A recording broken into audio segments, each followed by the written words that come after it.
Hey guys, welcome back to more AFK Arena. In today's video, we have Lavatune, the new Hypergene.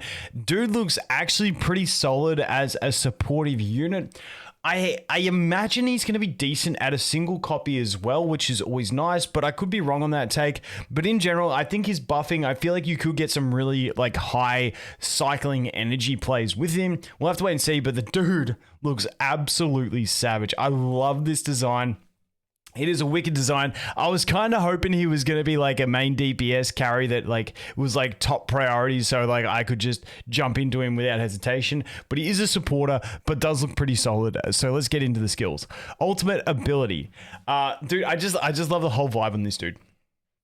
Lavatune summons a stage at the center of the allied side of the battlefield, then flies to its center and starts playing, releasing far-reaching sound waves that deal damage equal to 300% of his attack rating to enemies and stun them for 2 seconds. So we got control as well. The stage lasts for 7 seconds. Damage dealt by allied heroes within the stage with their ultimate skills increased by 60%.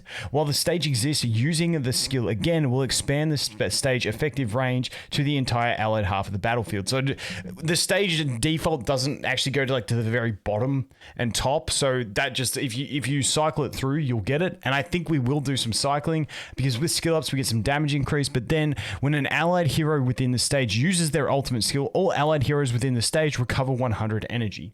To me, you can cycle this so hard. If you got 5 allied heroes in that thing and then each time one of them uses an ultimate, because it doesn't say there's a cooldown on this, you are going to spam ultimates. Maybe it's like this in like a charm teams, I feel like would be like solid for cycling that, but they're already pretty decent. Maybe we go back to the god comp days of old where you just cancel ults. I don't know, but I feel like this is going to have some cycling. Then we go into the next one. Lavatune plays music. So this replaces his basic attack. Plays music of 3 different genres in turn. Power metal increases the attack rating of the allied hero who has dealt the highest damage by 45% of Lavatune's initial attack rating for 8 seconds. Death metal deals damage equal to 200% of his attack rating to the nearest enemy hero and dispels most of their buffs. And then Torrent Metal, which is the third one, restores 100 energy points to the allied hero with the lowest current energy. And then it just says that it replaces his normal attacks. So then we've got upgrades for all 3 of them. If Lavatune, this is while he's in the stage. So if Lavatune himself is on stage, Power Metal also applies to all allied heroes, which is this one here, which is the attack buff. If Lavatune himself is on stage, Death Metal also applies to one other enemy. That's the one that removes buffs. And then if Lavatune himself is on stage, Torrent Metal also applies to all allied heroes on stage. So even more energy recovery. Dude. Next one. The energy recovery just seems insane. Virtuous Rage. If Lavatune's skill is interrupted by a control effect, the duration of the control effect is reduced by 80%. After the control effect ends, if the wielder is close to Lavatune, he smashes the wielder with his base, dealing damage equal to 300% of his attack rating and stunning them for 4 seconds. If the wielder is far away, Lavatune plays a psychedelic rock, dealing damage equal to 200% of his attack rating to the wielder and stunning them for 0.5 seconds every 1 second over the next 4 seconds. So it's like a constant interrupt, like a hit stun. The skill can be triggered up to one time every 10 seconds. Cool beans. Bit of CC immunity. I feel like this is going to be... I don't know how often this is going to proc. He's probably going to be back row character. So, I mean, situationally good. I don't know if this is going to be like the most impactful thing. We'll have to wait and see. Level 2, if Lavatune himself is on stage, the smash of his base affects all enemies within a certain range, so you get the stun. If Lavatune himself is on stage, the psychedelic rock, which is the range one, affects all enemies within a certain range around the target. So that is like the hit stun one, that's the solid stun one. So honestly, in general, not too bad. For 30 engraving, within 6 seconds after Lavatune starts smashing his base or playing his psychedelic rock, he is immune to control effects. So he basically gets controlled, it's reduced by 80%, he comes out of it, stuns, and then he's immune to control for another bit of time. That's what his 30 engraving does. Okay, opening act here. At the start of battle, Lavatune uses his skill and glides into the battlefield, playing the opening act for 15 seconds. During the opening act, whenever an allied hero uses their ultimate, skill, all allied heroes' haste is increased by 8 points, up to 40 points. After the opening act ends, the haste bonus is reduced by 1 point every 1 second. So I'm thinking those characters are like, who's top of mind? Merlin insta ults start a battle. Dude, my brain's farting. But like, early ult's going to give you stacking haste, which is going to be nice. During the opening act, whenever an allied hero uses their ultimate skill, he recovers 100 energy, which is also really nice. We've got energy. We got all allies gaining energy on his third round of basic attacks. Whenever an allied unit uses their ultimate inside this, it's going to get 100. Like, there's so much energy regeneration in this. Level 3 skill up, when while the stage exists, haste bonus reduction will be slowed down to 0.5 points every 1 second. So you keep that haste for longer. Then with engraving 60, each time an ultimate skill is used, the haste boost and max haste are increased up to 16. Increased to 16 and 80 points respectively. Not too bad. Doesn't say how long for, so I'm just assuming after you do one ult, it just increases that, which isn't too bad, so you can stack it up higher. Signature item, let's get into it. Energy restored by torrent metal is increased to 130, up from 100. The proportion of attack rating enhanced by power metal, these are his auto attacks, is increased to 60%. Enemies affected by death metal have their buffer, which is a new stat, which we're going to have to go through. Wait, let's see if we got new stats. Wait, let me just... dude, where's the stats page? Shit. Where is it? We'll have to go to a hero.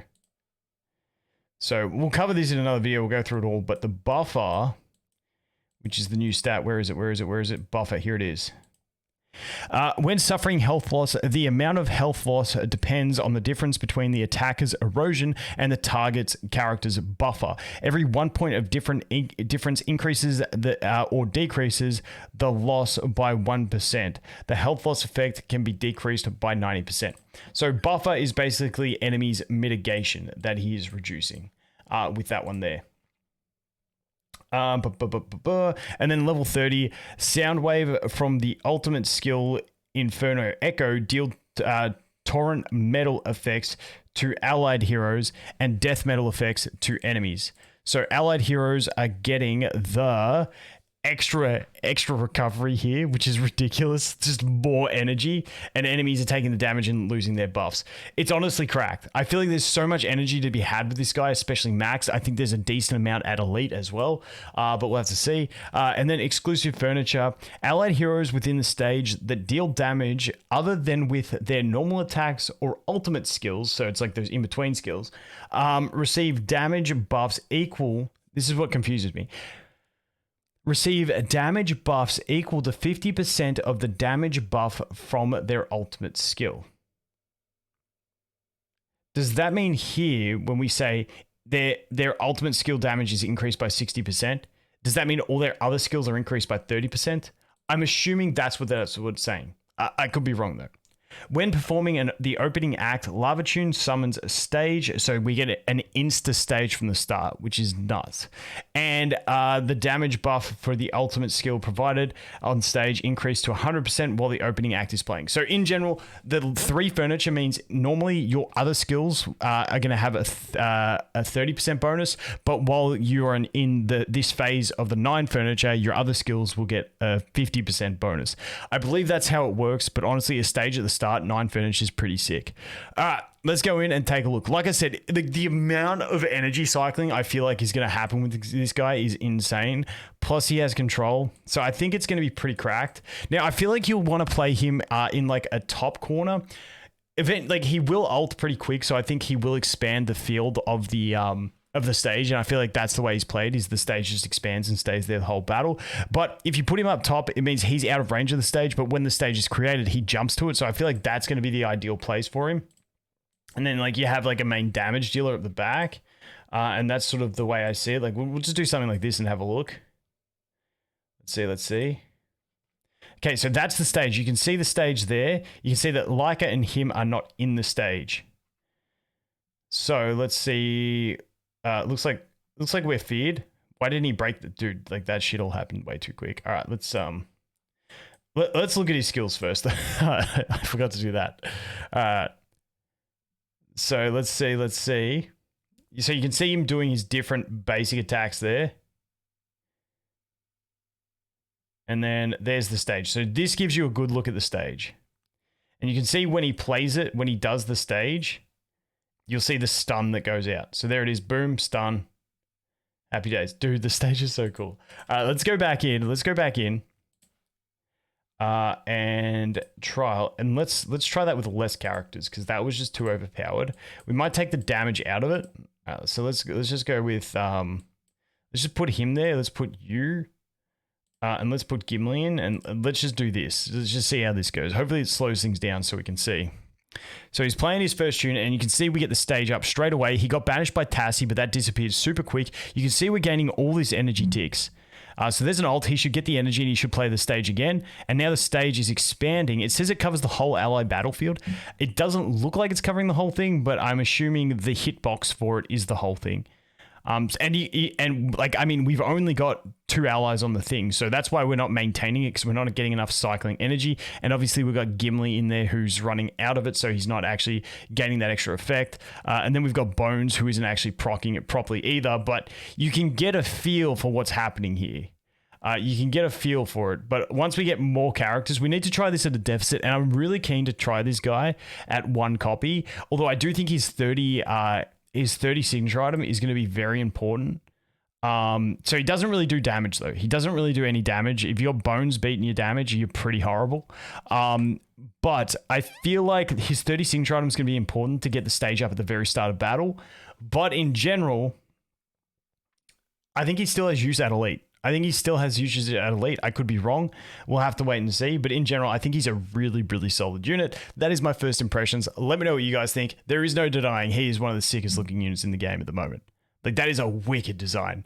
A+ for design. Anyway, guys, that's going to be it for this one. Thanks for watching. Hope you have an awesome day, and I look forward to seeing the next one. Cheers.